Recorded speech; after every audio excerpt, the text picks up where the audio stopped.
देखिए थोड़ा सा मैं अपने हिसाब से बता दूं, है ना। चलिए देखो, ये सिलेबस में ही ना आपकी बहुत सारी पढ़ाई हो जाएगी, ठीक है, क्योंकि आप लोग यहाँ पे आए हैं, है ना, 1.5 घंटा भी मुझे झेलोगे, है ना।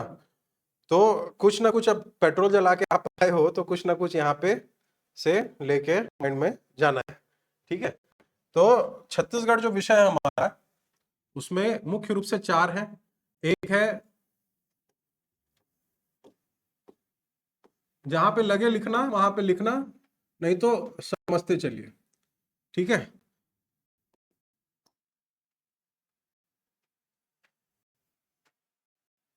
कम दिख रहा है क्या?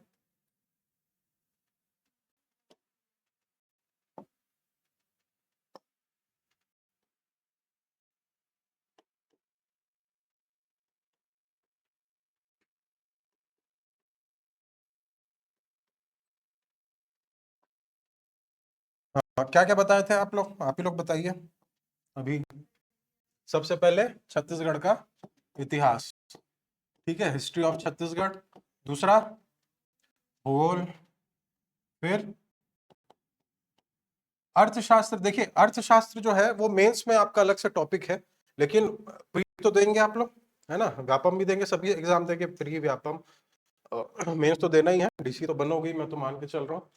तो देखो अर्थशास्त्र जो है अलग से नहीं, वो भूगोल के अंतर्गत ही आएगा, ठीक है। अर्थशास्त्र में क्या पूछा जाता है कि छत्तीसगढ़ में अभी कितनी कृषि से आमदनी हुई, हाँ, ठीक है, कितना पॉपुलेशन क्या है कैसा है, वो सब हम लोग भूगोल में पढ़ेंगे, ठीक है। तो वो भूगोल के अंतर्गत आता है, ठीक। इसके अलावा फिर हालांकि उसमें मेंस में अलग से सब्जेक्ट है आपका, है ना, लेकिन अंतर्गत किसके अंतर्गत आएगा बोले तो भूगोल के अंतर्गत। एकदम सीमित करना है उसको, वास्ट करके चलोगे ना तो दिमाग फैलेगा, अरे सर ये भी है, ये भी है। कुछ नहीं है, सीमित करते हुए चलिए। इतिहास, भूगोल, फिर और कला संस्कृति, कला संस्कृति, ठीक। और उसके बाद फिर नहीं, ठीक, मैं समझ रहा हूं, ठीक है। प्रशासनिक तंत्र, क्या है? प्रशासनिक तंत्र। जो आप राजनीति की बात किए थे ना, है ना, वो इसी के अंतर्गत आएगा, इसके अंतर्गत, प्रशासनिक तंत्र के अंतर्गत, ठीक है। तो इतिहास, भूगोल, कला संस्कृति और प्रशासनिक तंत्र, ये 4 सब्जेक्ट पढ़ना है, 4 टॉपिक है हमारे छत्तीसगढ़ में, ठीक है। ये 4 मतलब छाप लो, छत्तीसगढ़ बोले तो 4 चीज, इतिहास, भूगोल, कला संस्कृति और प्रशासनिक तंत्र। अब उसमें आप लोग मेंस देखोगे तो उसमें आपको बहुत सारी चीजें दिखेंगी, ठीक है। जैसे सबसे पहले देखते हैं इतिहास, अभी छोड़ो गोली मारो उसको, मैं एकदम नीचे से चालू कर रहा हूं। अब ये 4 टॉपिक आपके सामने हैं। अब आप चाहे प्री दें, व्यापम दें, है ना, जो वनडे एग्जाम की बात कर रहा हूं, पहले वनडे से ही चालू होगा, बाद में तो टेस्ट खेलोगे मेंस, है ना। तो उसमें ये जो 4 टॉपिक है छत्तीसगढ़ के, तो उसमें सबसे ज्यादा इंपॉर्टेंट जो है ये 4 टॉपिक में, जिससे सर्वाधिक प्रश्न आते हैं, वो कौन सा है? क्या लगता है किससे ज्यादा आता होगा छत्तीसगढ़ में? जैसे आप बोले कि थोड़ा सा जानकारी है, तो किससे ज्यादा प्रश्न आते हैं? इतिहास और दार्शनिक तंत्र, भूगोल से, हाँ। देखिए अभी सब नए हैं तो उतना वो जानकारी वो है। देख यहाँ पे जो 4 चीजें मैं बताया आपको, इतिहास, भूगोल, कला संस्कृति और प्रशासनिक तंत्र, तो चाहे वो प्री का एग्जाम हो, चाहे वो व्यापम हो, सर्वाधिक जो प्रश्न आते हैं, सर्वाधिक ये 4 में, मतलब 10 क्वेश्चन है, तो 10 में से 4 या 10 में से 5 भी मान लो इससे पूछेगा, तो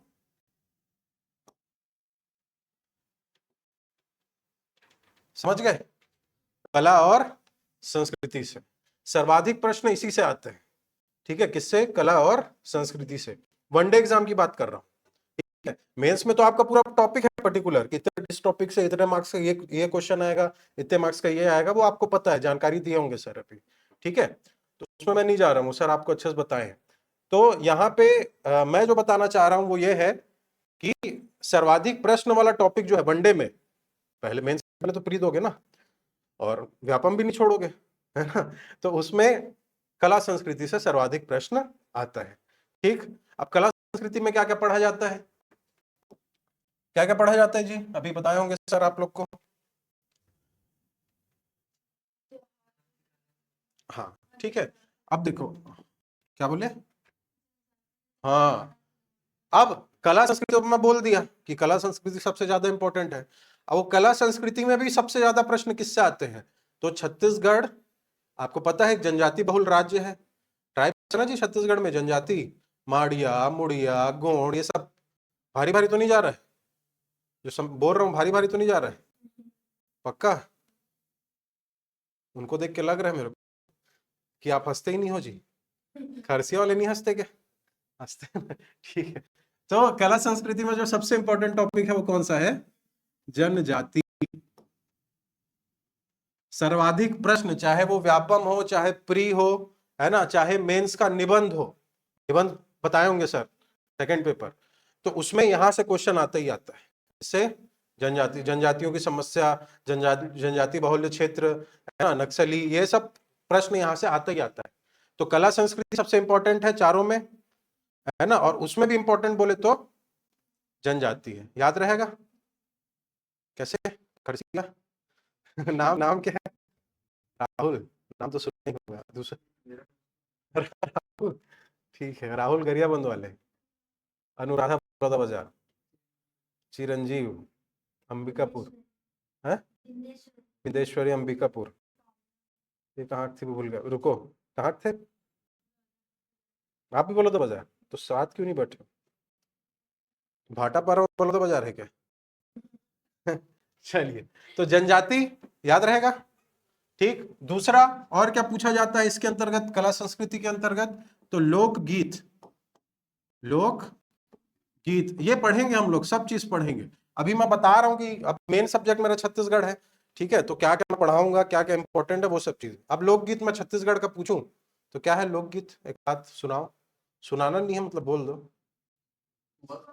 सुहा गीत, वेरी गुड, और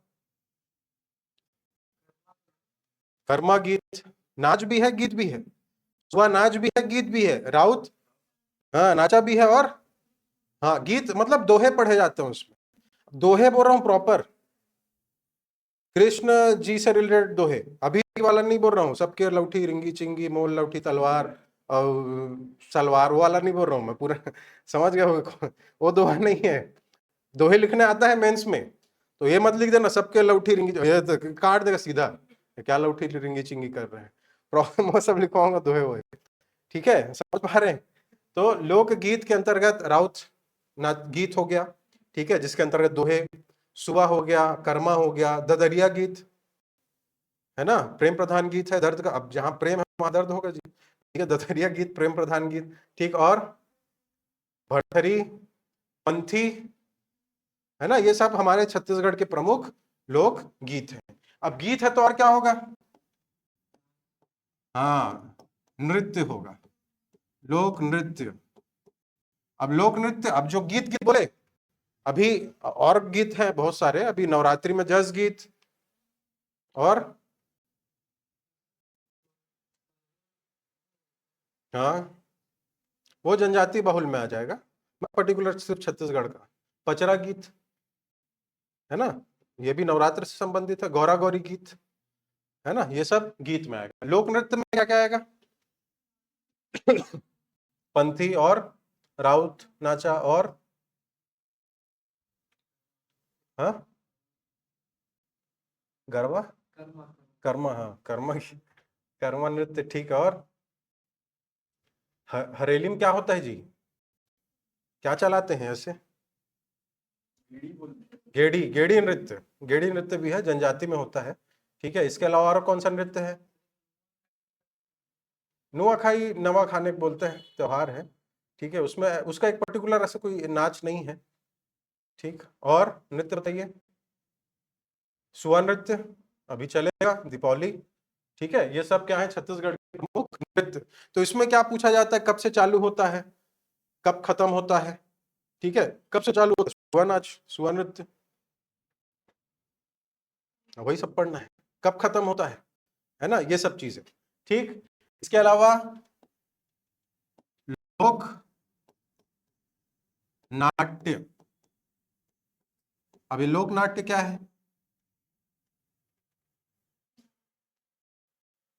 लोक नाट्य, लोक नाट्य मतलब सब में थोड़ा थोड़ा डिफरेंस है। एक होता है लोक गाथा, ये सब में समानता लग रही है, ठीक है। लोक नृत्य, लोक गीत, लोक नाट्य, लोक गाथा, है ना। अब लोक नाट्य क्या है? तो लोक नाट्य आप लोग के गांव में होता होगा, चल आज होकर यहाँ छठी है, क्या है वहां, क्या कराया जाएगा? नाच, नाचा है, जावो देखे पर, इस टाइप का होता है कि नहीं। तो नाचा हो गया, गम्मत सुने हैं, गम्मत, ठीक है। तो ये नाचा, गम्मत, ये सब क्या है, किसके प्रकार है छत्तीसगढ़ में? लोक नाट्य। नाटक, नाटक क्या होता है ना, पात्र होता है नाचा में, हंसी मजाक कर, क्या बोलते हैं उसको? जोकर, जोकर नहीं बोलते, जोक्कड़ बोलते हैं, क्योंकि हाँ, जोकर नहीं बोला जाएगा, क्या बोला जाएगा? जोक्कड़ और परी, परी, जोक्कड़ और कितने लोग देखे हो नाचा? एक भी नहीं देखे हो? याद नहीं कराऊंगा आप लोग से जोक्कड़ ठीक है, तो जोक्कड़ और परी, गम्मत उसी का बिगड़ा हुआ रूप है। तो ये सब भी प्रश्न आते हैं जोड़ी जमाओं में, व्यापम कहो या प्री कहो। यहाँ पे 4 पॉइंट दे देगा, नाचा, फिर दे देगा लोक नाट्य है क्या, सुआ लोकगीत है क्या, इस तरह से, ठीक है। तो ये याद रखना है कौन सा गीत में आता है, कौन सा नाट्य में आता है, ठीक। इसके अलावा क्या लिखा? लोक गाथा, गाथा मतलब कहानी, वेरी गुड, गाथा मतलब कहानी। अब कहानी बताई जाए जिसमें, पंडवानी, वेरी गुड, ठीक, पंडवानी सुने हैं? तीजन बाई, झाड़ू राम देवांगन, झाड़ू राम देवांगन तो नहीं पता होगा, तीजन बाई सबको पता होगा, ठीक है। तो तीजन बाई जो है वो क्या गाती हैं? तो पंडवानी। तो पंडवानी गीत में नहीं आएगा, ये भी प्रश्न बहुत बार पूछ चुका है। पंडवानी क्या है? लोक गाथा है। गाथा मतलब कहानी, जिसमें कहानी बताई जाए, और किसकी कहानी बताते हैं? भीम की कहानी। प्रमुख पात्र कौन है उसमें? भीम। और भीम किससे रिलेटेड? महाभारत से। तो महाभारत की कथा उसमें बताई जाती है, किसमें? पंडवानी में। और पंडवानी के भी ऋतु वर्मा को जानते हो? ऋतु वर्मा पंडवानी गाती है, नाम सुने हैं, कभी देखे होगे। ऋतु वर्मा को जब आप देखोगे पंडवानी गाते हैं, तो ऐसे ऐसे मतलब घुटने के बल बैठ के गाती है। और तीजन बाई को जब देखे होगे आप लोग, कैसे गाती है? खड़े होके गाती है, ऐसे ऐसे चल चल के पूरा, है ना, देखे हो कि नहीं। तो पंडवानी भी दो रूप है, एक खड़े साज और बैठे साज का है ना वो सब आगे पढ़ेंगे, ठीक है। तो अभी जो मेन याद रखना है वो क्या याद रखना है आपको? लोक गाथा के अंतर्गत क्या आएगा? पंडवानी, ठीक। इसके अलावा और क्या अभी और पूछूंगा? याद हो रहा है कि नहीं हो रहा है? हो रहा है ना? नहीं हो रहा है? ठीक है, इनका तो पूरा आत्मा भी अंबिकापुर में है, ठीक है, रामगढ़ की पहाड़ी ढकेलूंगा इनको अभी क्या बता रहा था? लोक गाथा, लोक गाथा में क्या हो गया? अभी रुको, इनको याद नहीं हो रहा है। लोकगीत में तीन तीन लफ्ज बताओ। पहला सुआ गीत, कर्मा गीत और जस गीत, है ना। थोड़ा बहुत तो जा रहा होगा माइंड में। लोक नृत्य में क्या? अब सुआ नृत्य गीत था तो सुआ नृत्य हो गया, कर्मा गीत था तो कर्मा नृत्य हो, अब जस गीत था तो जस नाच नहीं है, ऐसे ऐसे करके, ठीक है पंथी नृत्य हो गया, ठीक है, राउत नाचा हो गया, सब नृत्य में आएगा। लोक नाट्य बताया दो, नाचा और गम्मत, नाचा और गम्मत, ये क्या है? लोक नाट्य है। याद हो रहा है जी? बलौदा बाजार है, याद हो रहा है, ठीक। बलौदा बाजार इसलिए बोल रहा हूँ क्योंकि मेरा ड्यूटी बलौदा बाजार में ही। हथबंद सुने हो? हाँ वही। तो क्या बता रहा था? लोक नाट्य में दो याद रखिएगा, नाचा और गम्मत, ठीक। और लोक गाथा में, लोक गाथा में याद रखिएगा पंडवानी, लोक गाथा में पंडवानी, सुने हैं पंडवानी, ठीक। भरथरी, अभी आप ही बताया था ना भरथरी, आप बताए, आप बताए, ये आप बताए थे, हैं? अच्छा आप बताए थे, अच्छा जो भी बताया, ठीक है, भरथरी, इसमें राजा भर्तृहरि और रानी पिंगला की कथा बताई जाती है, ठीक है। उसको भर्तृहरि कहा जाता है। सूरजबाई खांडे ये इसकी प्रमुख गायिका है भर्तृहरि की। अभी याद मत रखो, लोड मत लो, ऐसे हो जाएगा नहीं तो पहले ऐसे था माइंड, फिर धीरे धीरे, ठीक है। अभी तो ऊपर ऊपर का चल रहा है, थोड़ा बहुत माइंड में डाल रहा हूँ, 1-2% तो कम से कम जाए करके, उतना तो जा रहा होगा। कैसे जी मैन पार्ट? एक दो, हाँ 1 ही 2 जाना है जी, अभी थोड़ी पूरा को पूरा याद रखना है। हाँ, तो लोक गाथा में क्या क्या बताया? पंडवानी बताया और भर्तृहरि बताया। एक है ढोला मारू, ये भी याद रखना। ढोला मारू, लिखने वाले लिख लो, लिख रहे हो ना आप? प्रॉपर पूरे लिख रहे बेचारे। ढोला मारू, ठीक है क्या? ढोला मारू, ये लेकिन जो नाम है, एक और लिख लेना, लोरिक चंदा। लोरिक चंदा, ठीक है। ये सब लोक गाथा में आएगा। 4 याद रखना लोक गाथा। पंडवानी, दूसरा क्या बताया? भर्तृहरि, ढोला मारू, ढोला मारू और लोरिक चंदा। ये ढोला मारू और लोरिक चंदा दोनों लव स्टोरी है। दोनों क्या है? लव स्टोरी है। तो लोरिक चंदा पे आते पहले। लोरिक चंदा जो है वो छत्तीसगढ़ की लव स्टोरी, जैसे लैला मजनू, रोमियो जूलियट और फलाना का है। हाँ ये अच्छा पूरा याद है, ये भी पूछ रहा हूँ, ये तो याद नहीं हो रहा बोल रहा। हीर रांझा, ठीक है। तो वैसे छत्तीसगढ़ का प्रॉपर पूछेगा तो क्या है? लोरिक चंदा, ठीक है। आरंग सुने होगे, आरंग छत्तीसगढ़ में, चंदा वहीं की थी। और थोड़े से कुछ किलोमीटर गांव में मतलब कुछ कुछ किलोमीटर आरंग से एक दूर एक गांव है जिसका नाम है रीवा। रीवा सुने होगे, है ना? तो रीवा का था ये लोरिक, ठीक है। तो दोनों की लव स्टोरी है, आगे सब देखेंगे हम लोग। तो लोरिक चंदा जो है वो छत्तीसगढ़ की प्रॉपर लव स्टोरी है, ठीक है। अब ये किसमें के अंतर्गत आएगा? लोक गाथा के। वैसे ढोला मारू भी क्या है? प्रेम गाथा है ना? लेकिन छत्तीसगढ़ की नहीं है, छत्तीसगढ़ में गाई जाती है, बताई जाती है, लेकिन छत्तीसगढ़ का नहीं है। प्रॉपर कहाँ का है? ये राजस्थान का है। कहाँ का है? राजस्थान का। स्टोरी जैसे सुनते जाना, लोड मत लेना। जैसे छत्तीसगढ़ में हम लोग छत्तीसगढ़ी वासी बस रहते हैं क्या? अलग अलग स्टेट वाले भी हैं, बिहार से आए हैं, यूपी से आए हैं, भी राजस्थान से आए हैं, महाराष्ट्र से, साउथ से, बंगाल से, ठीक है। सब अलग अलग जगह से आए हैं। तो जब ये लोग आए तो अपना कल्चर भी थोड़ा ले आए, ठीक है। खान पान, नृत्य, नाच गाना। तो राजस्थान में एक समुदाय है जो घड़ा बनाने वाले क्या बोलते हैं? कुम्हार। तो कुम्हार जो जाति है राजस्थान की, तो आप लोग देखे होंगे कभी कभी बैला गाड़ी में, है ना, बहुत सारे घड़े लेके ऊंट के साथ ऐसे बंजारे लोग जाते रहते हैं। तो वो व्यापार करने आते हैं छत्तीसगढ़ में। तो जब वो लोग यहाँ पे आए तो अपने साथ अपनी गाथा भी छत्तीसगढ़ लाए, ठीक है। तो ये जो ढोला मारू है वो वहां की लव स्टोरी, वहां की प्रेम गाथा, कहाँ की? राजस्थान की। तो वो वहां कौन सी जाति लाई? कुम्हार। कुम्हार मतलब जो पॉटर है ना, जो घड़े बनाने का काम करता है, वो जाति यहाँ पे क्या लाई? इस ढोला मारू गाथा को। अब इसमें लड़का कौन है लड़की कौन है? जैसे लोरिक चंदा में तो नाम से समझ में आ रहा है, चंदा लड़की, लोरिक लड़का। उसी ढोला मारू में लड़का कौन है लड़की कौन है? क्यों? मारू लड़का है।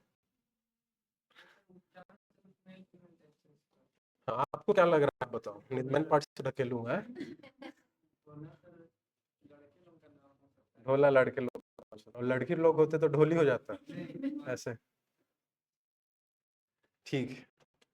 अधिकतर मारने का काम कौन करेगा? जब दो रहेंगे तो प्रेमी युगल, लड़की करेगी, ठीक है। तो मारू लड़की, मारू कौन है?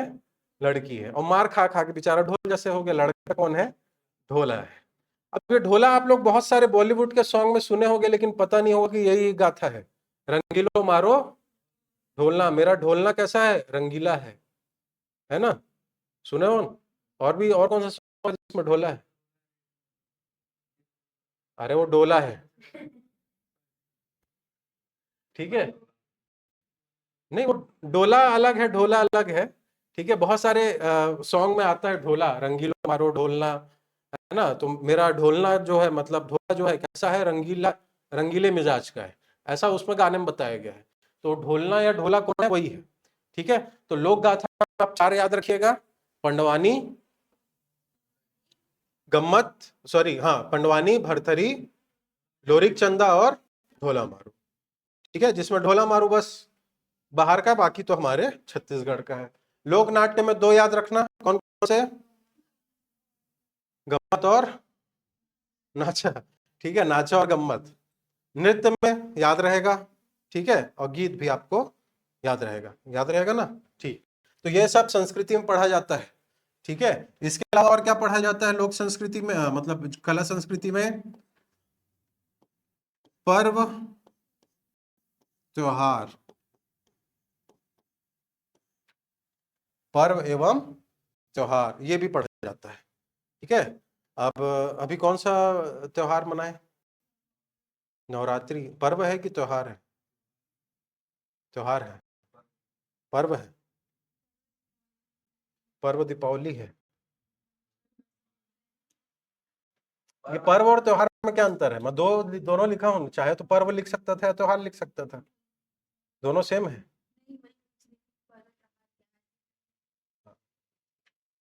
क्या है पर्व और त्योहार? मतलब आप लोग क्या समझ पा रहे हैं वो बताइए।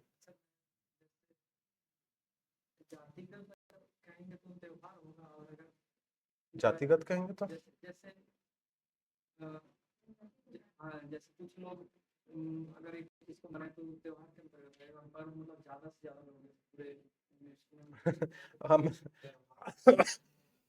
आप बोली और भाषा वाला डेफिनेशन को यहाँ जोड़ दी। बोली एक छोटे उसमें बोली जाती है, भाषा बड़े रूप में, वैसी टाइप का उसमें इसमें जोड़ दिए। हाँ। नहीं, क्षेत्र के हिसाब से नहीं है, ये है ड्यूरेशन के हिसाब से। ड्यूरेशन समझ गए, टाइम ड्यूरेशन के हिसाब से। ठीक है, देखिए हम लोग क्या है, बहुत सारी चीजें गलत, जैसे अभी बस्तर में क्या हुआ, बस्तर दशहरा पर्व बोल देते हैं ना, बस्तर दशहरा पर्व, लेकिन एक्चुअल में त्योहार है। ठीक है, कितने दिनों तक चलता है? 75 दिनों तक। ठीक है, मुख्य रूप से 13 दिनों तक चलता है, लेकिन वो जब हरेली होती है तब वो लकड़ी काट के, है ना, फिर वो रथ बनाने का कार्य स्टार्ट होता है, तो टोटल 75 डेज का होता है, मुख्य रूप से 13 दिन। तो जो लंबा चलता है, जो हाँ लंबा चलता है, यानी जो 2 से लेके 4 दिन, 5 दिन, 9 दिन, 10 दिन, 11 दिन ये चल रहा है, वो त्योहार के अंतर्गत आता है। और पर्व एक निश्चित तिथि को होता है, पर्व एक निश्चित एक ही दिन होगा और एक निश्चित तिथि, एक निश्चित डेट को होगा, वो क्या कहलाता है? पर्व कहलाता है। अब हम लोग बोलने के लिए दीपावली पर्व, दीपावली त्योहार दोनों बोल देते हैं। ठीक है, लेकिन जो पर्टिकुलर एक दिन का रहेगा, एक निश्चित तिथि को होगा ना, जैसे दीपावली कब मनाते हैं हम लोग? हाँ, नहीं, महीना कौन सा रहता है? अरे हाँ, के अमावस्या, ये अमावस्या पूर्णिमा पता है कि नहीं? पक्का? किसको नहीं पता है? हाँ, नहीं पता ना, ठीक है। आज पूर्णिमा है, हाँ, शरद पूर्णिमा। ठीक है, हाँ चलो, ये तो बनता है फिर बताना थोड़ा सा। देखो क्या है, हम लोग का जो महीना है, हम लोग का मतलब भारतवासियों का, वो चैत्र से स्टार्ट होता है। ठीक है, और चैत्र आता है हमारा अंग्रेजी महीने के कब? मार्च अप्रैल, इतना तो पता है। तो वहां हाँ, मार्च में भी नहीं आएगा ना, अप्रैल में आएगा, बीच में आएगा वो 15-15 दिन का। ठीक है, तो कोई भी महीना रहे, चाहे चैत्र हो, चैत्र के बाद क्या आता है जी? मेरे ख्याल से नाम पूरा 12 महीने के पता होगा, चैत्र, बैसाख, ज्येष्ठ, आषाढ़, सावन, भादो, क्वार, कार्तिक, अगहन, पुष, माघ और फागुन। ठीक है, ये याद करना पड़ेगा।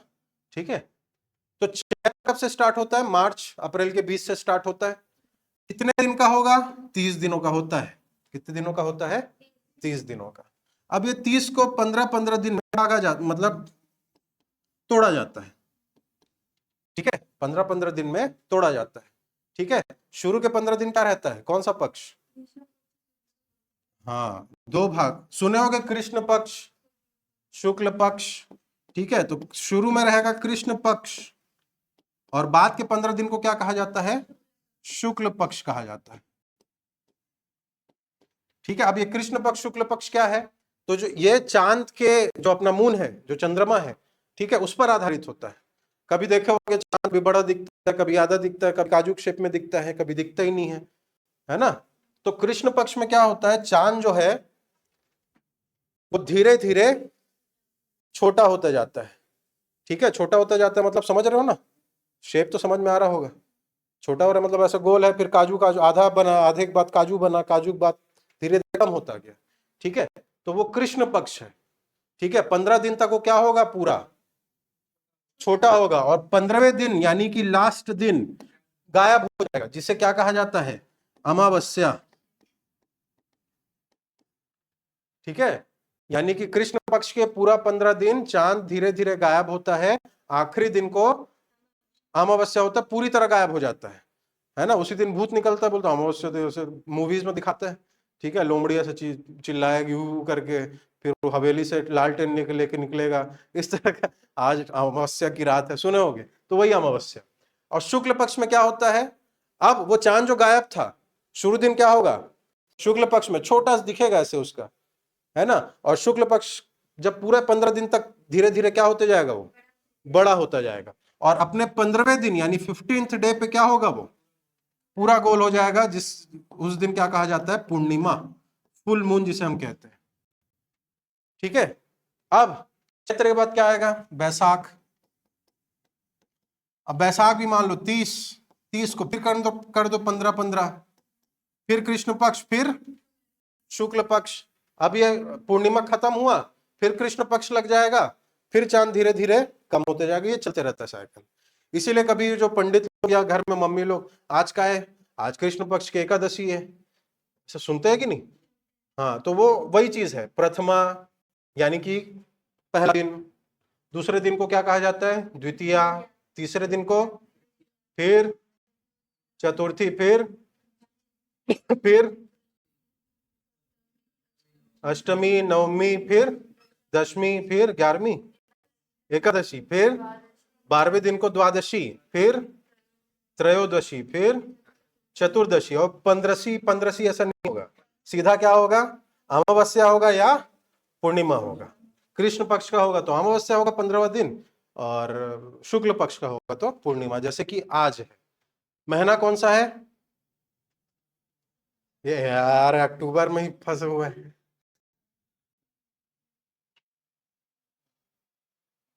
अरे कौन सा महीना अभी ये नवरात्रि मनाए हैं? हाँ हाँ, क्वार, अश्विन। ठीक है, तो पूर्णिमा, शरद पूर्णिमा, है ना? उसके बाद फिर क्या लग जाएगा, कार्तिक लग जाएगा कल से। ठीक है, चलिए, तो ये पर्व त्योहार समझ में आया। पर्व एक निश्चित तिथि को होगा, और त्योहार जो लंबे समय यानी एक से ज्यादा दिन जो रहेगा वो त्योहार है। क्लियर है? जैसे बहुत सारी चीजें हम लोग गलत गलत बोल देते हैं। पहाड़ पर जैसे सिहावा, धमतरी में बोल देते हैं ना, सिहावा पर्वत बोल देते हैं, तो पर्वत है कि पहाड़ है? सिहावा पर्वत है कि पहाड़ है? पहाड़ है। हिमालय पहाड़ है कि पर्वत है? पर्वत है। समझ पा रहे हैं? पर्वत मतलब बड़ा रूप, बहुत बड़ा, और पहाड़ मतलब उसका छोटा रूप। ठीक है, छोटा रूप जहां हम लोग चढ़ सके आसानी से, वो पहाड़ है। हिमालय में आसानी से चढ़ पाएंगे बिना सिलेंडर, बिना सेफ्टी के? नहीं। हनुमान जी ने पहाड़ उठाया था कि पर्वत उठाया था? हिमालय का ही भाग था ना, पर्वत उठाए थे। ठीक है, तो पर्वत पहाड़ ये याद रखना। पर्व त्योहार बहुत सारी ऐसी छोटी छोटी चीजें जहां पे हम लोग मिस्टेक करते हैं, तो इसमें ध्यान रखें। ठीक, इसके अलावा क्या पूछा जाता है पर्व त्योहार, तो छत्तीसगढ़ के जो प्रमुख पर्व त्योहार है ना, वो निश्चित तिथि वाला पूछता है। रथ यात्रा कब मनाई जाती है, या दीपावली कब मनाया जाता है, या पीतर कब मनाया जाता है, इस तरह से। तो उसके लिए आपको पूरा महीना, कृष्ण पक्ष शुक्ल पक्ष थोड़ा याद रखना है। इसके अलावा और क्या आता है जी? हाँ, अमावस्या का पूरा अर्थ मतलब उसका क्या, संधि विच्छेद करके बोल रहे हो? हाँ, अमावस्या एक हिंदी के हिसाब से नहीं होगा, वो संस्कृत के हिसाब से। हाँ, जैसे अम धातु से बना है तो फिर वो आधा इस तरह से उसको माना जाता है। उसमें उसका पूरा डिटेल तो मेरे को पता नहीं, लेकिन जहां तक मेरी जानकारी अम धातु रहेगा मतलब अर्ध की बात कर रहे हैं। ठीक है, अर्ध मतलब यहाँ पे चांद आधा नहीं, महीना आधा हुआ करके। हाँ, तो इसलिए वो उसको आधा महीना हुआ रहता है, इसलिए बोला जाता है। हाँ, पूरा महीना है इसलिए, ये चांद पे पूर्णिमा नहीं है, महीने का पूर्ण हो रहा है इसलिए पूर्णिमा है। ये महीने का आधा हो रहा है इसलिए अमावस्या है। क्या बता रहा था? हाँ, कला संस्कृति। तो पर्व एवं त्योहार है ना, इसके अलावा क्या कुछ बोल रहे थे जी? बोली। ठीक है, बोली में यहां पे जो आएगा मुख्य रूप से आएगा साहित्य, भाषा, बोली, साहित्य, ये सब इसी के अंतर्गत आएगा। ठीक है, यहाँ पे साहित्यकारों के नाम आपको याद रखने पड़ेंगे। एक आध साहित्यकार का नाम पता है छत्तीसगढ़ में? हाँ, देवाराम है, लेकिन वो इतिहासकार है प्रमुख रूप से। मैं साहित्यकार पूछ रहा हूँ, साहित्यकार समझते हैं? सुंदरलाल शर्मा भी साहित्यकार थे, ठीक है, लेकिन प्रमुख रूप से स्वतंत्रता संग्राम सेनानी है। मैं पूरा फुल टाइम वाला साहित्यकार बोल रहा हूँ। हाँ? अरे छत्तीसगढ़ के, हाँ, मुंशी प्रेमचंद जैसे भारत के हैं, वैसे छत्तीसगढ़ के प्रॉपर। अरे इतना बड़ा पुरस्कार अभी उनको मिला, अभी उनको उनकी बुक पे रॉयल्टी मिल रही है 30 लाख रुपए, रायपुर के। ओहो, इसलिए छत्तीसगढ़ पीछे। विनोद कुमार शुक्ल, ये नाम भूलना नहीं, विनोद कुमार शुक्ल। ठीक है, ये छत्तीसगढ़ क्या है, ये तो पूरे वर्ल्ड फेमस है ये, लेकिन हम छत्तीसगढ़ वाले नहीं जानते इनको। ठीक है हालांकि वर्ल्ड फेमस है, ज्ञानपीठ पुरस्कार, पता नहीं बहुत सारे पुरस्कार सम्मान इनको प्राप्त है ना। विनोद कुमार शुक्ल, जैसे भारतीय साहित्य में मुंशी प्रेमचंद, हरिशंकर परसाई, ये सब बड़े बड़े नाम, तो वैसी बहुत सारे 50 नाम तो हमको इसमें याद रखने पड़ेंगे, लेकिन एक नाम याद रखना अभी के लिए, आज के लिए, विनोद कुमार शुक्ल। ठीक है, और उनकी एक फेमस रचना जिसको अभी हाल ही में पुरस्कार भी मिला, मतलब पिछले साल मिला है। ठीक है, और देश में जैसे हमारा भारत रत्न सम्मान होता है ना, वैसे कई देश के प्रमुख बड़े सम्मान इनको प्राप्त हो चुके हैं विनोद कुमार शुक्ल को। ठीक है, एक उनका साहित्य याद रखना, उनकी कृति दीवार में एक खिड़की है, दीवार में एक खिड़की है। ठीक है, भूलना नहीं इसको। आगे तो पूरा इनका डिटेल है पूरा, है ना, लेकिन जानकारी के तौर पे मैं बता रहा हूं। तो साहित्यकारों के बारे में पढ़ना है, उनके साहित्य पढ़ने हैं, कम से कम 25-30 साहित्यकार पढ़ने हैं नाम, और उनकी कम से कम बोल रहा हूं 15 से 20 साहित्य। अब इंटू कर लो, 15 से 20 साहित्य गुणित, हाँ, हाँ, हाँ, तो यहाँ पे उतना याद करना पड़ेगा, वो याद कराने की जिम्मेदारी भी मेरी है। ठीक है, कहानी के माध्यम से याद करेंगे सबको। ठीक है, टेंशन लेने वाली बात नहीं है, पता चला ही था नहीं पढ़ पाऊं छत्तीसगढ़। ठीक है, ऐसा कुछ नहीं है, सब हो जाता है ना। चलिए, इसके अलावा और क्या आता है, तो आभूषण, और क्या पढ़ा जाएगा इसके अंतर्गत? आभूषण। ठीक है, नाक में क्या पहनते हैं, कान में क्या पहनते हैं, ठीक है, ये नागमुड़ी कहाँ पहनी जाती है, करधनी, लौंग लता, ये सब इत्यादि आभूषण है ना, सब कहाँ पहना जाता है, ये सब चीजें आएंगी। इसके अलावा खान पान,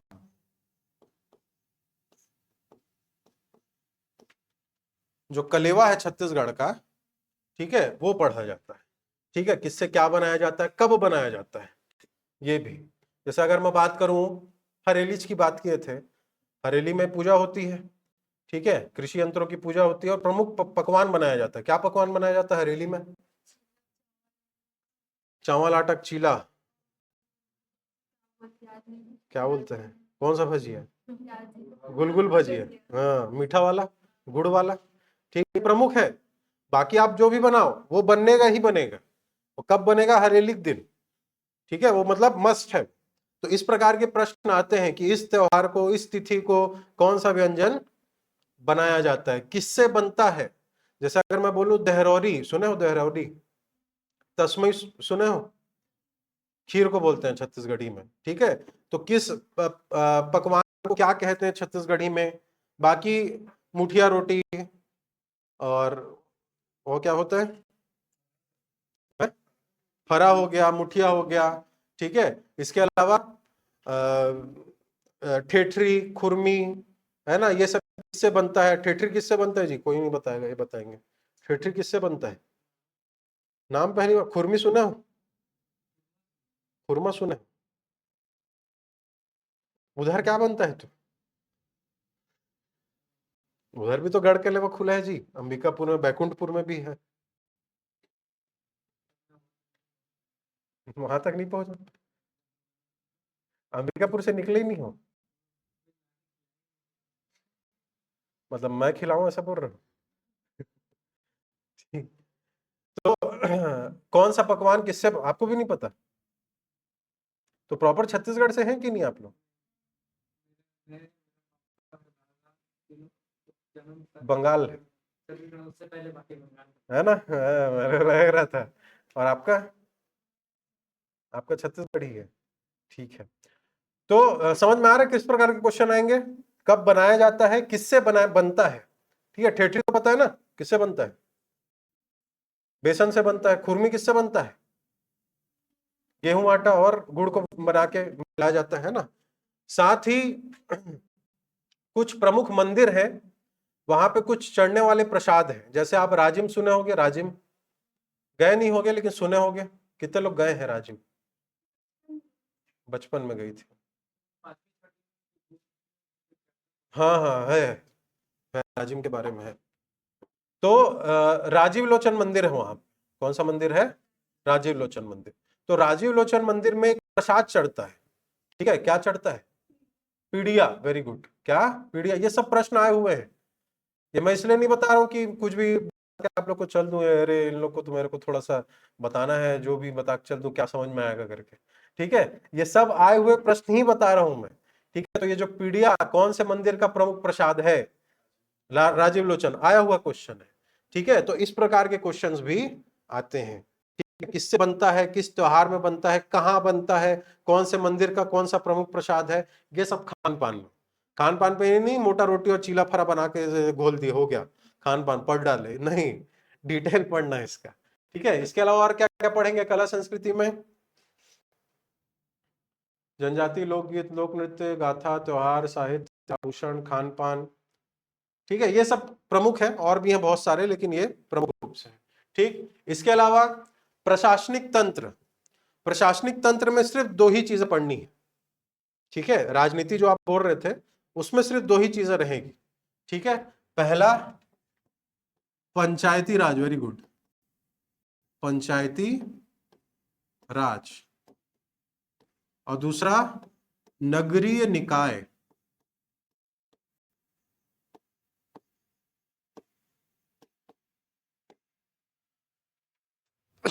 पंचायती राज और नगरीय निकाय। अब ये पंचायती राज क्या है और नगरीय निकाय क्या है? तो सिंपल है, ठीक है। गांव में जो है रहते हैं, है ना, सरपंच, उप सरपंच, पंच, ये सब सुने होंगे। अभी 4-5 महीना पहले जनपद चुनाव हुए, जिला पंचायत अध्यक्ष, जनपद पंचायत अध्यक्ष, ये सब सुने होंगे। किसी फैमिली में भी होगा कोई पंच, सरपंच, उप सरपंच, ये सब होते हैं, ठीक है। तो कैसे उनकी चुनाव प्रक्रिया होती है, ठीक है, कैसे ये चुने जाते हैं, इसमें प्रत्यक्ष चुनाव किसका होता है, अप्रत्यक्ष किसका होता है, इस तरह की चीजें हम लोग इसमें पढ़ेंगे। अब जैसे मैं प्रत्यक्ष चुनाव बोलूं, मतलब हाँ, जो डायरेक्ट वोटर से, जैसे गांव में सरपंच होता है, सरपंच और पंच को हम लोग डायरेक्ट वोट देके चुनते हैं, ठीक है, दबा के। हाँ बोल रही है, दबाते हैं, मशीन रहता है, बैलेट पेपर होता है पंच सरपंच में। हाँ हाँ बाकी बाकी वाले में ईवीएम मशीन होती है, इलेक्ट्रॉनिक वोटिंग मशीन, ठीक है। पंच सरपंच में आप देखे होगे कागज रहेगा, थप्पा लगाते हैं, ठीक है। तो उसको अप्रत्यक्ष चुनाव बोलते हैं। और अप्रत्यक्ष किसका? उप सरपंच।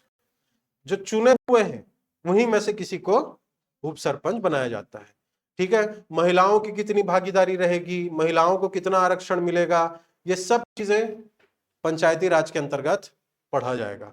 सबसे बड़ी इकाई कौन सी है? जिला पंचायत, जनपद पंचायत। ग्राम सभा और ग्राम पंचायत क्या होती हैं? क्या होती है ग्राम सभा और ग्राम पंचायत? ग्राम सभा बड़ी होती है, ग्राम पंचायत बड़ी होती है।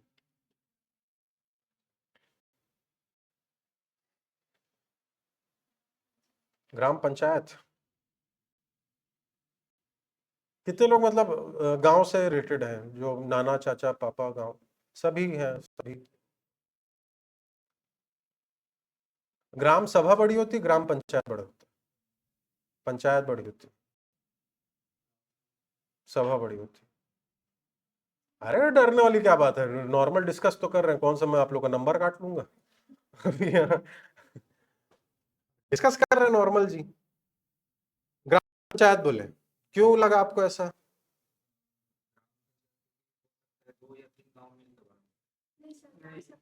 अब आ गया सबके माइंड में, 2-3 गांव मिला ग्राम सभा। ठीक है, पॉपुलेशन को देखते हुए, ठीक है, जहां की जनसंख्या कम है, मान लीजिए 500 से कम है, तो 2 गांव को मिला के, समझ में आया है? वो सब चीजें अभी पढ़ेंगे, लोड मत लो। ठीक है, इसके अलावा नगरीय निकाय, अब जैसे चुनाव होते हैं कहाँ? गांव में, वैसी नगर में। जैसे गांव में सरपंच होता है, सिटी में क्या होता है? महापौर, वेरी गुड। मेयर जिसको बोलते हैं महापौर। वहां जैसे पंच होता है गांव में, यहां का होगा पार्षद। समझ में आ रहा है? ठीक है, नहीं आया समझ में? आ रहा है ना? तो वही तो, पार्षद का चुनाव कैसे होगा, महापौर का चुनाव कैसे होगा, ये सब चीजें हम लोग इसके अंतर्गत पढ़ेंगे। ठीक है, नगरीय निकाय और पंचायती राज। ठीक है, इससे ज्यादा क्वेश्चन नहीं आते। अगर मैं ये 4 टॉपिक बोलूं ना, ये 4 टॉपिक, तो सबसे ज्यादा जो प्रश्न आते हैं वो बताया आपको किससे आते हैं जी?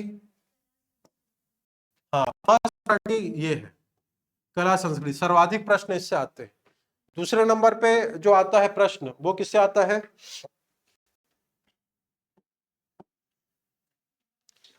इतिहास से। कोई निश्चित नहीं है, कभी ऊपर नीचे ही हो जाएगा, लेकिन सर्वाधिक बोल रहा हूं मैं, अधिकतर। ठीक है, तीसरे नंबर पे भूगोल, और चौथे नंबर पे प्रशासनिक तंत्र। तो 100 नंबर के पेपर में 2 नंबर का इसमें रहेगा। ठीक है, प्रशासनिक पंचायती राज या नगरीय निकाय। अब यहां पे अब क्या बताया सबसे इंपॉर्टेंट? कला संस्कृति, दूसरे नंबर पे इतिहास, तीसरे नंबर भूगोल, और चौथे नंबर पे प्रशासनिक तंत्र।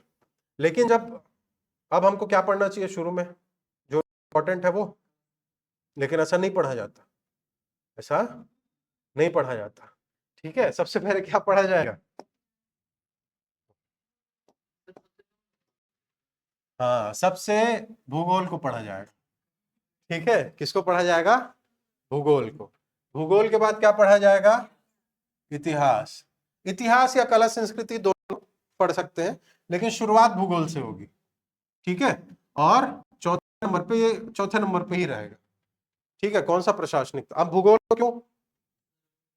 जब आप जानोगे नहीं, अगर मैं बोलूंगा कला संस्कृति, अरे गंगा दशहरा मध्य भाग में नहीं मनाया जाता, ऊपर मनाया जाता है सरगुजा संभाग में। अब पता ही नहीं सरगुजा संभाग में कितने जिले, कितने तहसील, क्या है कैसा है, समझ पा रहे हैं? इसीलिए जगह को हमको जानना है पहले, और जगह को किस में जानेंगे? क्या पढ़ेंगे? तो भूगोल पढ़ेंगे। तो समझ आ रहा है? तो भूगोल सबसे पहले पढ़ा जाएगा, उसके बाद फिर इतिहास या कला संस्कृति, और लास्ट में प्रशासनिक तंत्र। प्रशासनिक तंत्र को आप लाइटली मत लेना, कभी कभी प्रश्न आ जाते हैं, ज्यादा, उससे ज्यादा भी आ जाते हैं, लेकिन मूड के ऊपर है।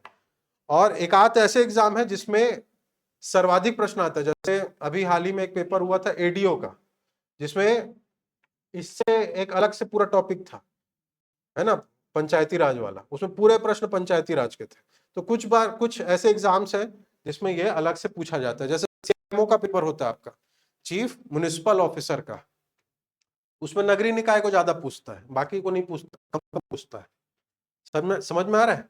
बाकी जो सिंपल एग्जाम होंगे आपके, पटवारी के, अमीन के, इसके अलावा फूड इंस्पेक्टर या जो भी अलग है ना, उसमें सभी का अपना अपना महत्व है, लेकिन सर्वाधिक याद रहेगा। ठीक, इसके बाद आते हैं हम लोग भूगोल में। भारी भारी जा रहे क्या जी? चलो, यहां तक कोई डाउट?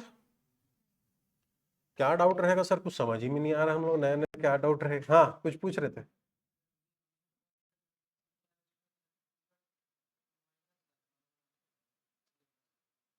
अभी व्यापम कर दे रहे हैं, ठीक है, अभी व्यापम कर दे रहा है, लेकिन आप लोग जो हो सीजीपीएससी प्री प्लस मेंस वाले हैं, ठीक है, तो उसमें पूरा आपको हकन के पढ़ना पड़ेगा। हकन के समझ गए क्या? किसको बोलते हैं हकन के? छक के, है ना, जोर से एकदम जम के पढ़ना पड़ेगा, सिंपल अगर बोलो तो, ठीक है, क्योंकि ये व्यापम तो मतलब उसके अंतर्गत आ जाएगा ना, ठीक है। मेन हमारा फोकस बड़ा होगा आपका, प्री प्लस मेंस वाले हो आप लोग, तो एक एक बारीकी डिटेल बताए। अगर ये व्यापम की क्लास होती तो मैं एकदम डिटेल तक ना जाके, आपका जो सामने वाला आने वाला एग्जाम है कौन सा, अमीन का, शायद दिसंबर में है, तो उसको फोकस करते हुए एक दो महीने में कंप्लीट हो जाता छत्तीसगढ़। लेकिन हमारा एक महीना तो एक ही टॉपिक चलेगा पूरा ये, क्योंकि हमको क्या करना है, पढ़ना एक बार है भाई, मैं बार बार बोल रहा हूँ, ये आप लोग थोड़ा कुछ कुछ नए हो तो मैं थोड़ा सा समझा दे रहा हूँ। कोचिंग एक बार करना, चाहे यहाँ करो चाहे कहीं भी करो, ठीक है। डेमो क्लास आप अलग अलग जगह का भी कर सकते हो, कोई दिक्कत नहीं है। आप क्योंकि आपके पास ऑप्शन है ना, ऐसा नहीं बोल रहा हूँ कि यहाँ करना है या वहां करना है, जो भी आपके पास ऑप्शन है, जहां की क्लास आपको समझ में आए, जहां पे मतलब लिंक बैठ पाए, ठीक है, वहीं ज्वाइन करना, पहली बात। और क्लास एक ही बार करना, चाहे कहीं से भी करो, चाहे कहीं से भी करो, क्लास एक ही बार करना। कई बार आप लोग देखे होंगे आपके सीनियर लोग या बड़े भी, कहाँ है अभी, फलाने कोचिंग में, अभी कहाँ है, अरे इसका तैयारी तो मैं इस कोचिंग से कर रही हूँ या वहां से कर रहा हूँ, अभी कहाँ है, अरे अभी तो मैं बिलासपुर जाकर पढ़ रहा हूँ। अरे पहले नहीं पर बिलासपुर नहीं चल देते, समझ पा रहे हो, है ना। तो चाहे आप रायपुर से करो, चाहे बिलासपुर से करो, चाहे दिल्ली से करो, तैयारी एक बार करना, अच्छा करना, ठीक है। दूसरा पॉइंट याद रख, बता रहा हूं आप लोग को, क्योंकि मेंस वाले हो, बड़ा आप लोग के चले हुए हो, ठीक है। दूसरा पॉइंट, याद करने का तरीका अथाह है ये। अब देखो, मैं आया था 7:05 को, अभी हो रहा है 7:10 को, हम लोग चालू किए थे, अभी हो रहा है 7:56, ठीक है। आधा घंटा और झेलना आप लोग को, ठीक है, आप लोग मेरे को झेलोगे। अब देखो, इतना बताने में मेरे को लगभग लगभग 1 घंटा लग गया। तो सोचो, इसका टॉपिक जब हम लोग पढ़ेंगे तो कितना टाइम टेकिंग लगेगा। अब टॉपिक ही टाइम टेकिंग रहेगा, मतलब मटेरियल बहुत सारा होगा। अब मटेरियल बहुत सारा होगा तो हमको, हाँ, याद भी करना पड़ेगा ना, लिखना पर थोड़ी हम लोग को तुलसीदास थोड़ी बनना है कि पूरा मतलब पूरा पोथी पुराण नहीं बनाना है, नोट्स, समझ पा रहे हैं। याद करना मेन है, तभी तो उसको लिख पाओगे मेंस में, तभी तो ऑब्जेक्टिव टिक कर पाओगे। तो उसका एक ही मूल मंत्र है, पुनरावृत्ति। क्या? रिवीजन। पुनरावृत्ति ही स्मृति है, याद रख लेना इसको। स्मृति मतलब आपका मेमोरी, जितना आप पढ़ोगे उससे ज्यादा आपको क्या करना है, रिवीजन। मेरे ख्याल से कोई जॉब तो नहीं कर रहा होगा पार्ट टाइम, कि कर रहे हैं? आप कर रहे हो, सब पढ़ रहे होगे, चाहे तो अभी ग्रेजुएशन कर रहे होगे, आप पीजी कर रहे होगे, वो पढ़ाई चल रही होगी कि वो हो गया है, अभी मेन फोकस यही है। तो आप कि किसी चल रहा है पीजी वीजी भी, प्राइवेट है ना, हाँ दिक्कत नहीं है। आपका प्राइवेट है, रेगुलर है, कहा क्या कर रहे हैं? बायोटेक्नोलॉजी, थोड़ा सा आपका टेक्निकल है, पढ़ना पड़ेगा, है ना, तो उसके लिए भी टाइम है, निकालना पड़ेगा। बाकी लोग का तो ऐसा नहीं है, फुल टाइम है, घर वाले सपोर्ट में है ना। तो ये आपके पास मान के चलो गोल्डन अपॉर्चुनिटी है ना। और ये फर्स्ट टाइम है करके मत करना, ये लास्ट टाइम है करके पढ़ना ही है, इसके बाद मौका नहीं मिलेगा करके, समझ पा, मैं अपने एक्सपीरियंस से बोल रहा हूँ इसको। क्या होता है, शुरू शुरू में बाहर से आए रहते हैं, शुरू में तो रायपुर का चकाचौंध, अरे चल तो ये आज अंबुजा घूम के आएंगे, चल तो इधर से आज छोड़ना हटाना क्लास, क्या क्या बार बार छत्तीसगढ़, आज अनुपम गार्डन में बैठते हैं चाउमीन खाएंगे, समझ पा रहे हो, इस तरह की चीजें होंगी थोड़ा सा है ना। नहीं, वो हो जाता है, अभी क्या है, ये जो अपना सर्कल है और जो माइंड है वो घूम जाता है, ठीक है, इस एज में होता ही है वो। तो उस पर थोड़ा सा कंट्रोल, वो सब भी जरूरी है, लेकिन कंट्रोल वाला, समझ पा रहे हैं। तो थोड़ा सा अनुशासित आपको यहाँ पे रहना होगा, क्योंकि बड़ा विजन लेके चले, मैं बार बार ये बोल रहा हूँ, ठीक है। और याद करना सबसे इंपॉर्टेंट है, याद करने के लिए रिवीजन, ज्यादा से ज्यादा रिवीजन। और रिवीजन कैसे होगा वो भी मैं बताऊंगा, ठीक है, टेंशन मत लेना। तीसरा पॉइंट, मेंस आप लोग लिखेंगे, वो तो लिखना ही है, ठीक है। इन लोग सब महिला बाल विकास अधिकारी बैठे हुए हैं, इधर नायब तहसीलदार, डीसी, डीएसपी बैठे हुए हैं, सब एकदम दिख रहे हैं उनका डील्ड और डीएसपी जैसे, ठीक है। तो यहाँ पे मेंस तो लिखोगे ही लिखोगे। एक छोटा चीज बता रहा हूं, उसको मतलब फॉलो करो या ना करो, लेकिन करना ही मेरे हिसाब से। हम लोग क्या करते हैं, कभी ये पेन आपको दिया, अरे पापा मेरे गिफ्ट किए, पेन से लिख दी, कभी ये दोस्त उससे लिख दिए, होता है। पेन चेंज, कभी लिखो फेंको से लिख दिए, कभी रेनॉल्ड से, कभी फ्लेयर से, कभी इक्लेयर से, जो भी, ठीक है। लेकिन ऐसी गलती मत करना, है ना। एक ही पेन से अभी लिखना चालू करो जो आपका फेवरेट हो या जिसपे फ्लो बने आपका। समझ पा रहे हैं। मेंस में आपके पास कितने घंटे का टाइम होता है एक पेपर के लिए, बताए होंगे अभी, 2 घंटे। है ना। तो उतने टाइम में आपको उतना अथाह लिखना है, ठीक है। अब क्या होगा, आप पूरा अपना नोट्स बनाए हो लिखो फेंको से, ठीक है, वहां लेके चलेगा बढ़िया पायलट पेन एकदम जोरदार वाला, ठीक है। और मेंस तो इसी से लिखूंगी या इसी से लिखूंगा, बढ़िया जाएगा मेरा पेपर, ठीक है। अब वहां आपका वो ग्रिप, वो जो स्पीड है वो मेंटेन नहीं हो पा रहा है। समझ पा रहे हो, छोटी चीज लग रही है लेकिन बड़ी चीज है, एग्जाम हॉल में पता चलेगा ये, है ना। तो अभी से चाहे आप इसको फॉलो करो या ना करो, लेकिन मेरे हिसाब से करना कि एक ही पेन से लिखना स्टार्ट करो। एक ही पेन का यूज हर जगह करो, चाहे आप चेकबुक में साइन कर रहे हो, चाहे आप बायोटेक्नोलॉजी के नोट्स बना रहे हो, चाहे आप प्राइवेट के नोट्स बना रहे हो, चाहे कुछ भी कर रहे हो, लिखो एक ही पेन को फॉलो करो, ताकि आपका वो हाथ उसमें जमा रहे और वो स्पीड 2 घंटे या 3 घंटे का जो पेपर होगा आपका, उसमें वो मेंटेन रहे। समझ पा रहे हैं। सर इतना भी होता है, ये मैं अपने एक्सपीरियंस से बता रहा हूं जी। ये कुछ ऐसी चीजें हैं जो आपको एग्जाम हॉल में पता चलती है। हाँ, राइटिंग तो अलग अलग बनेगी ही बनेगी, वो मेन चीज है स्पीड का, है ना। हाथ ऐसे चिपक जाता है मेंस में, जब निकलोगे ना, ये जो उंगली है ये ऐसे चिपके रहेगा वो, है ना। अब आपको आ रहा है आंसर, लिख नहीं पा रहा, वो स्पीड नहीं मेंटेन हो पा रहा है, ठीक है। पूरा ये हाथ ऐसे उठता नहीं है, पसीना पसीना हो जाता है, तो हवा भी नहीं चलता रहता, पंखा नहीं चलते रहता, ठीक है। तो हाँ, और डॉट पेन से ही लिखना, जेल तो यूज नहीं होता, ना इंक होता है, ना पायलट होगा, वो आप डॉट पेन ही यूज करना, चाहे आप उससे करो, चाहे आप कोई भी से करो, लेकिन एक ही पेन को थोड़ा सा मेरे ख्याल से करना है, ठीक है जी। हाँ, नेक्स्ट पॉइंट, याद करते जा रहे हो क्या क्या बता रहा हूं।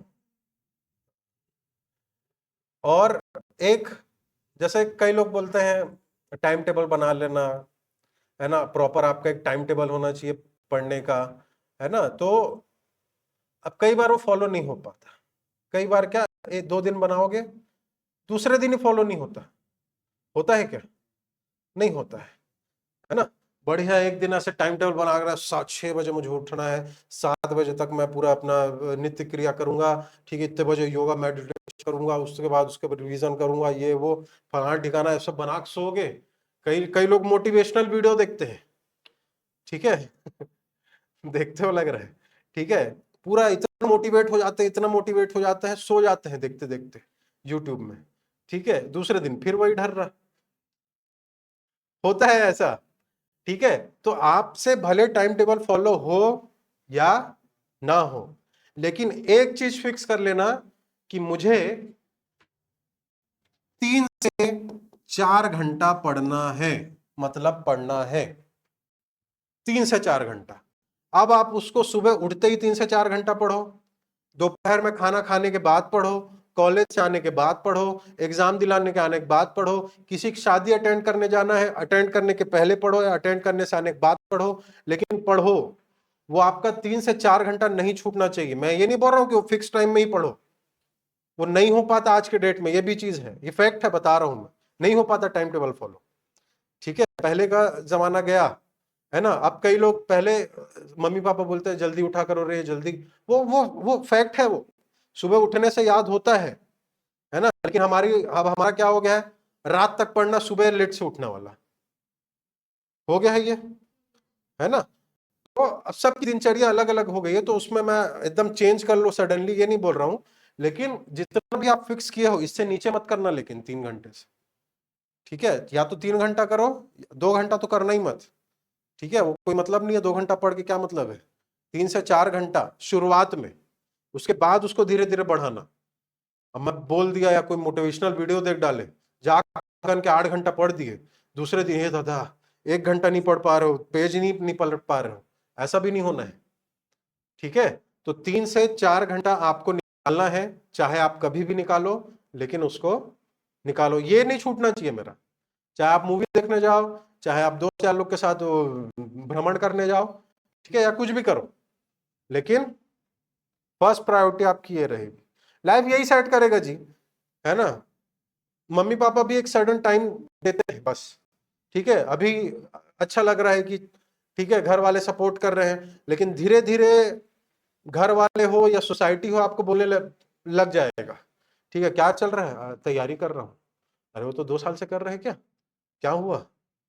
फिर जो अंदर से लगेगा ना, उसको अभी से महसूस कर लो। समझ पा रहे हैं कि, है ना?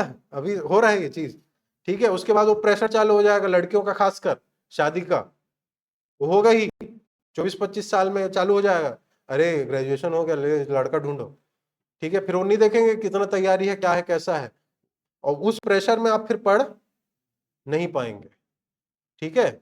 और लड़कों का तो खासकर और बड़ा जिम्मेदारी है, शादी प्लस खुद का खर्च प्लस जिम्मेदारी परिवार की, ये सब चीजें, ठीक है? तो लड़कियों से ज्यादा तो लड़कों का है, ठीक है? तो वो चीज को अभी से आप अंदर में एक वो बोलते हैं ना, अंदर से एक मोटिवेशन, मोटिवेशन कहीं नहीं मिलेगा ना, मेरे से मिलेगा ना आपको, संदीप महेश्वरी की वीडियो से मिलेगा ना, उज्जवल पाटनी या विकास दिव्य कीर्ति भी आपको, आपके ब्रह्मा आके आपको समझा दे, ठीक है? लेकिन जब अंदर से आपकी जो ज्योति नहीं जगलेगी ना, और वो ज्योति कैसे जलाए रखेगी? अगर मेरा नहीं हुआ तो वो चीज को आप अभी से सोच के चलो, और उसको नेगेटिव वे में, मेरा नहीं होगा क्या, मेरा नहीं होगा, ऐसे नहीं सोचना है, उसको पॉजिटिव वे में बोल रहा हूं मैं। समझ पा रहे हैं ना क्या कहना चाह रहा हूं? ठीक है, तो ये चीज आपको थोड़ा सा ध्यान रखना है, ठीक है? क्यों इसलिए इसलिए बोल रहा हूं, क्योंकि यहाँ पे आप अकेले रह रहे हो, कोई बुआ यहाँ रह रहा होगा, कोई पीजी में रह रहा होगा, कोई दोस्त के साथ रह रहा होगा, ठीक है? मम्मी पापा से मतलब घर से दूर है सब, ठीक है? इसलिए बोल रहा हूँ, थोड़ा सा चिंता करते हुए भी बोल रहा हूँ, बड़े भाई जैसे ही बोल रहा हूँ, तो उसको थोड़ा सा समझते हुए करना है, ठीक? नेक्स्ट पॉइंट, एक और चीज ध्यान रखना, अब जैसे आप कोई भी सब्जेक्ट पढ़ोगे, कहीं से भी पढ़ो, यहां से पढ़ो या कोई भी कोचिंग से पढ़ो या ऑनलाइन पढ़ो, जैसे भी पढ़ो, तो उसमें हम लोग क्या गलती करते हैं?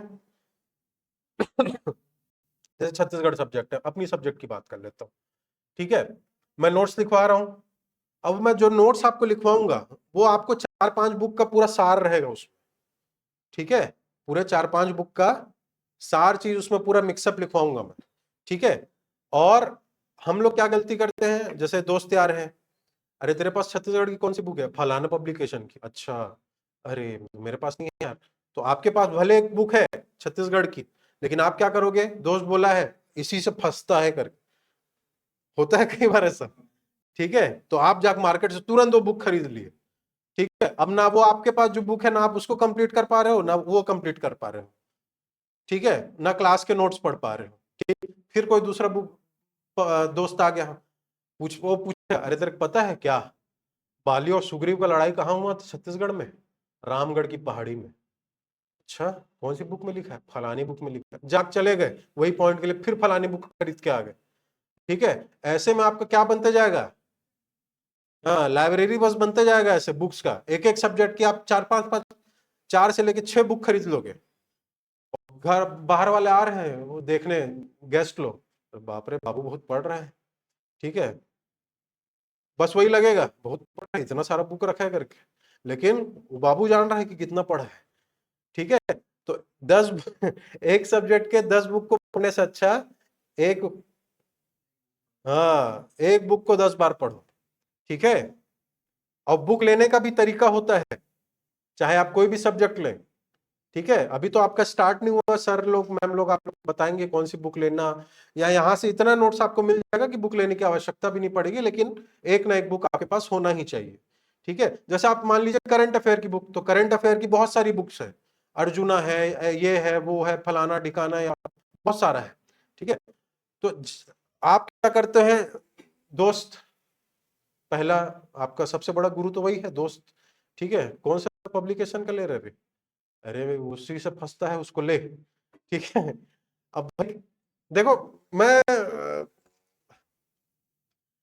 एकदम फैक्ट चीज बता रहा हूं आप लोग को, कोई भी बुक हो मटेरियल सेम रहेगा। अब पंडवानी तीजन बाई गाती है, वो दूसरा बुक वाला छापेगा क्या, तीजन बाई की जगह नहीं, उसको नागिन बाई गाती है, ठीक है, ऐसा करके बोलेगा क्या, नहीं, उसको अलग नाम दे दे, नहीं, तीजन बाई ही रहेंगी, ठीक है। तब करा कहां है, जशपुर, जशपुर ही रहेगा, है ना। तो इसलिए बोल रहा हूं एक ही बुक को फॉलो करना, है ना, और उस बुक को फॉलो करना जिसको आप आसानी से पढ़ सको, जिसको आप आसानी से पढ़ सको, ठीक है।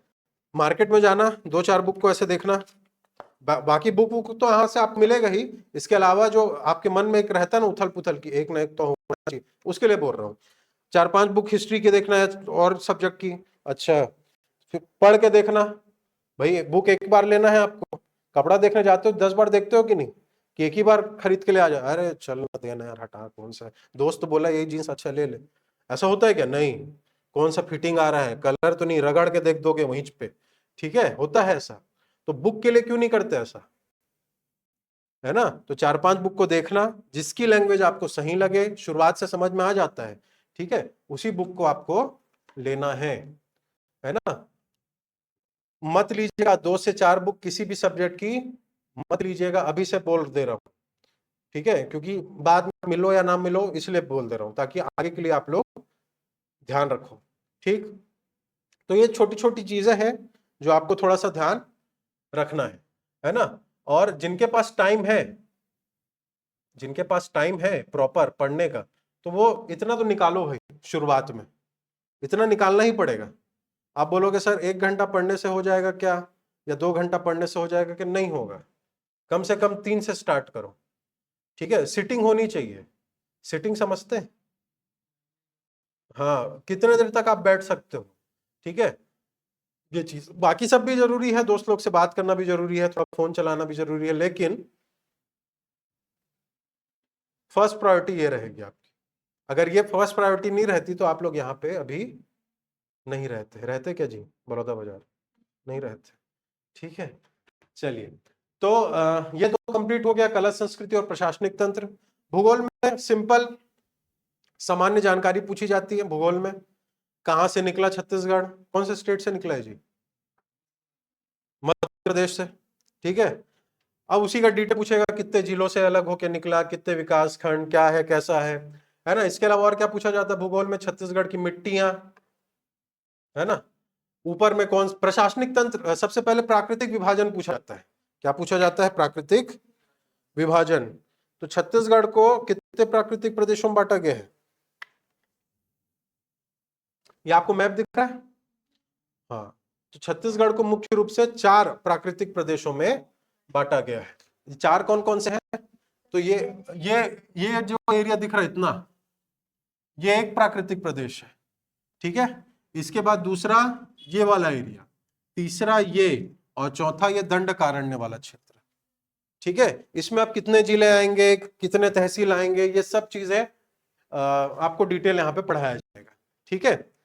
अब जैसे मैं उसके बाद और क्या पूछा जाता है, मिट्टियां, छत्तीसगढ़ में सर्वाधिक कौन सी मिट्टी पाई जाती है, अधिकतर आप घूमे हो, भ्रमण किए हो, कौन सी मिट्टी छत्तीसगढ़ में ज्यादा देखे हो, लाल पीली मिट्टी, काली मिट्टी, 2 4 मिट्टियों के नाम सुने कि नहीं सुने, हाँ, ठीक है। तो मिट्टियों के बारे में पूछा जाता है, कौन सा खनिज छत्तीसगढ़ में मिलता है, ये सब भूगोल में पढ़ा जाएगा, छत्तीसगढ़ के प्रमुख खनिज, तो 2 तो नाम ऐसे ही बता दोगे, क्या क्या, लोहा और कोयला। इसके अलावा और पाया जाता है छत्तीसगढ़ में, चूना पत्थर, वेरी गुड, और टीन, वेरी गुड, और बॉक्साइट, गुड, और बॉक्साइट से क्या बनता है, एल्युमिनियम बनता है, गुड, और ऐसा कौन सा खनिज है जो पूरे विश्व में सिर्फ 2 जगह पाया जाता है, टीन तो भारत में, मैं विश्व की बात कर रहा हूं, विश्व में, ठीक है, कौन सा ऐसा खनिज है जो पूरे विश्व में सिर्फ 2 जगह पाया जाएगा? एक मिलता है रूस में, साइबेरिया सुना है? रूस का साइबेरिया है ना, वहां पाया जाता है, और एक हमारे छत्तीसगढ़ में पाया जाता है। हाँ, नहीं नहीं नहीं, आप ही के जिले में पाया जाता है। हाँ, हीरम भी कौन सा? एलेक्जेंड्राइट। ठीक है, कौन सा? एलेक्जेंड्राइट। ठीक है, आप ही का तो जिला है जी, गरियाबंद जिला। ठीक है, पाइली खंड ये वाला जो एरिया है ना, वहां पे देवभोग, पाइली खंड। देवभोग का नाम देवभोग क्यों है जी?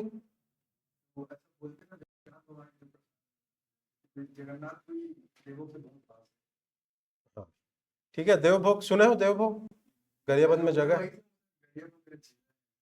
अच्छा, लोकल देवभोग से ही है। अच्छा, पर्टिकुलर देवभोग वाले ही।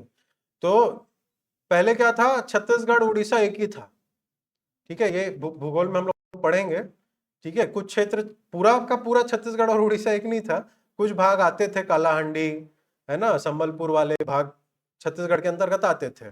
ठीक है, तो यहां से अब छत्तीसगढ़ को धान का क्या कहा जाता है? कटोरा, अबॉल ऑफ राइस कहा जाता है। ठीक है, क्यों कहा जाता है छत्तीसगढ़ को धान का कटोरा?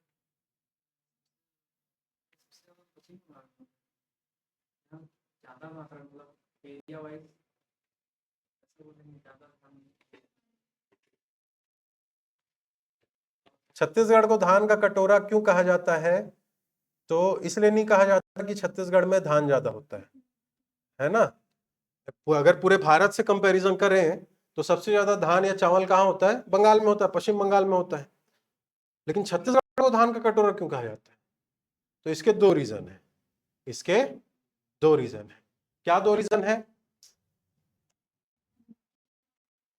आए, मिट्टी अच्छी है।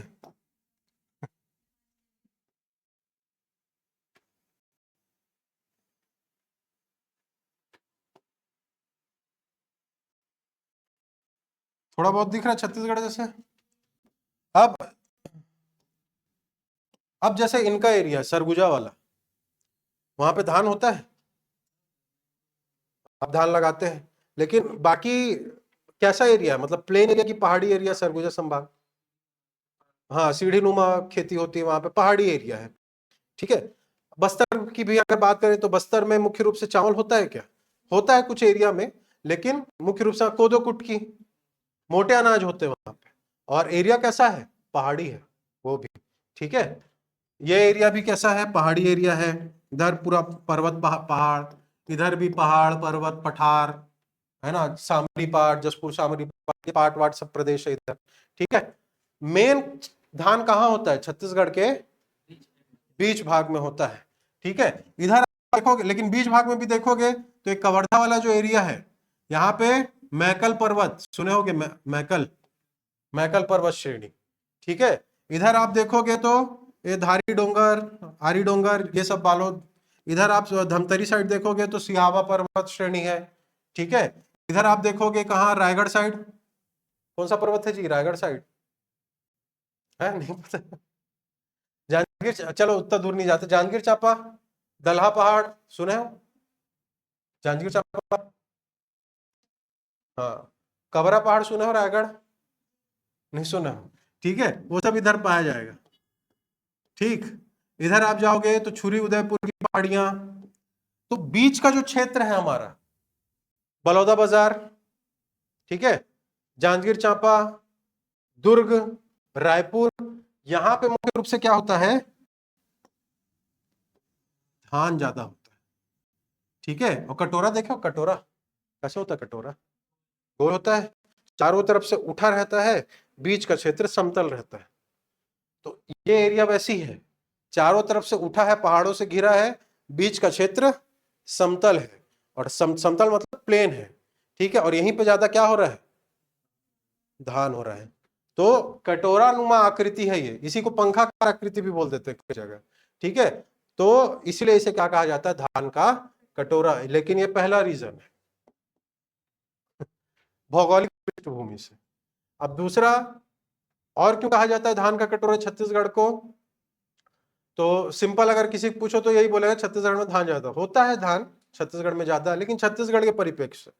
भारत के परिप्रेक्ष्य से बंगाल में होता है।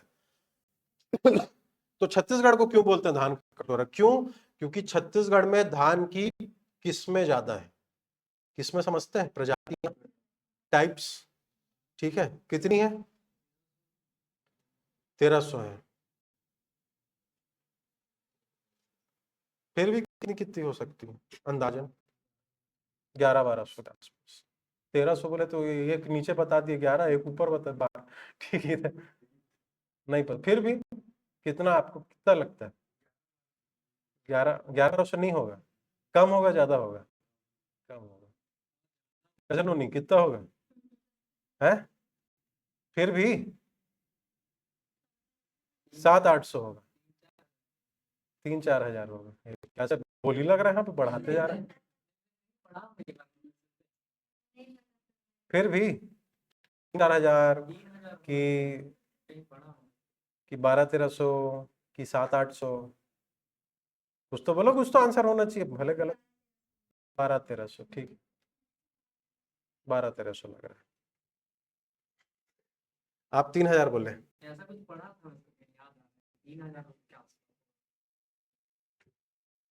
ज्यादा नहीं है? कितनी है? नहीं जी, इतनी है।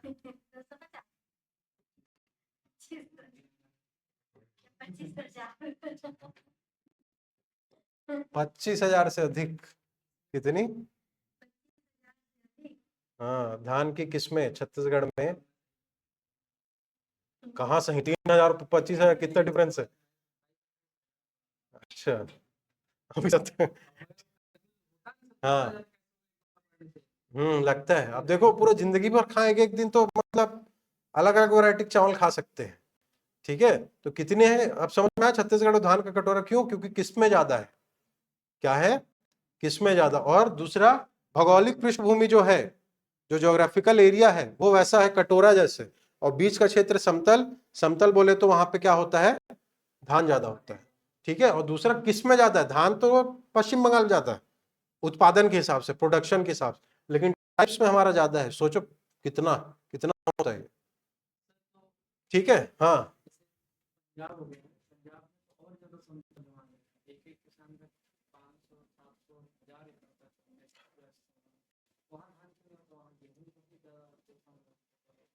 नहीं तो मिट्टी का रहता है ना? और वहां पे मेन चीज तो मिट्टी है, और जो प्रोडक्शन लोग शुरू से करते हुए आ रहे हैं, हाँ, वो मेन चीज हो जाता है।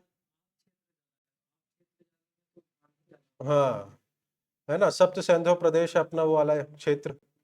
ठीक है, अब देखो, अब मेरा ये प्रश्न है। अब देखो 25,000 कितना, और ये मैं ऊपर अपवर्ड किया हूं, यानी कि और मिल रहे हैं, ये मिल ही रहे हैं अभी और।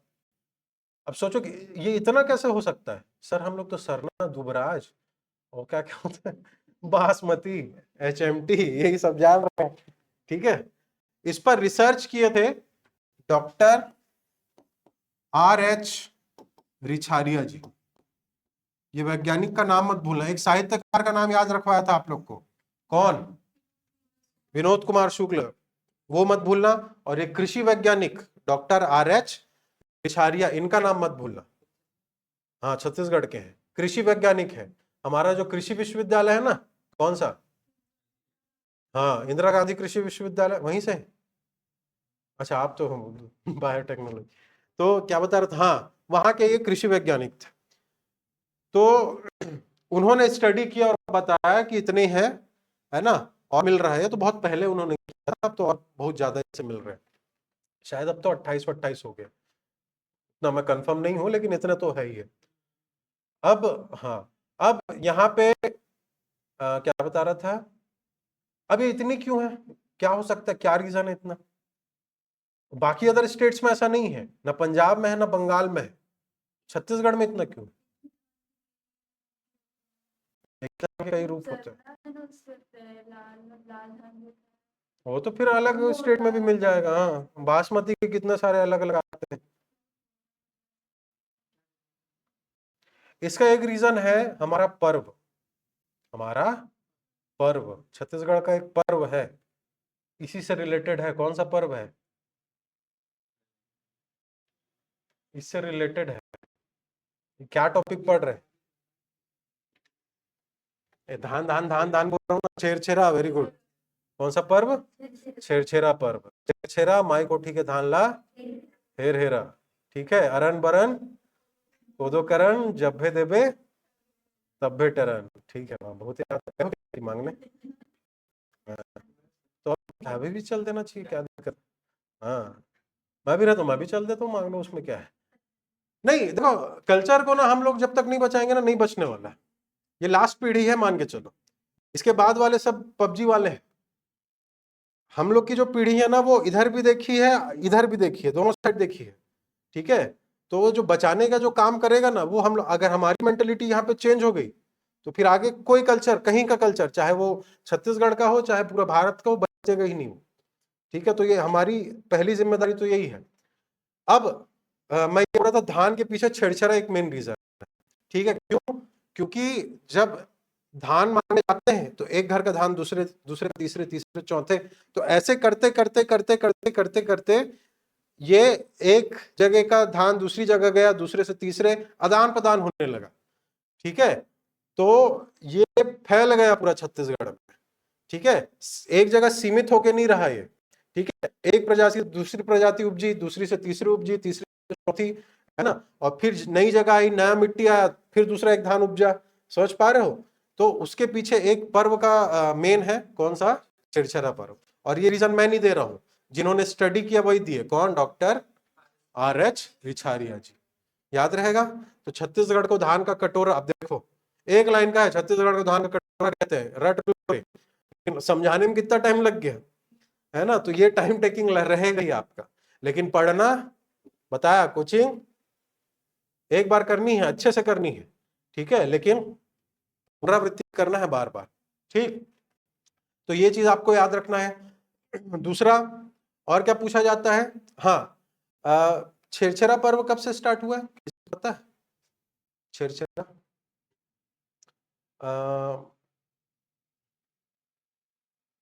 कल्याण साय का नाम सुने? बिलासपुर के राजा कल्याण साय। रतनपुर सुने हो? रतनपुर, रतनपुर के एक राजा थे जिनका नाम था कल्याण साय। जिनका नाम क्या था? कल्याण साय। अकबर का नाम सुने होगे? अकबर का सुने हो सर, कल्याण साय का नहीं सुने, ठीक है। कल्याण साय, अब अकबर के आखिरी कहानी है, मान लो आखिरी 5 मिनट बचे, कहानी जैसे सुन लो। अकबर के दरबार में कितने रत्न थे? 9 रत्न थे। उसमें से एक था टोडरमल, सुने होगे टोडरमल, ठीक है। जो लेखा जोखा, लिखा पढ़ी, हिसाब किताब करता था, ठीक है। कहाँ कितना जमीन, कितना प्रॉपर्टी, क्या है कैसा, वो टोडरमल का काम था। तो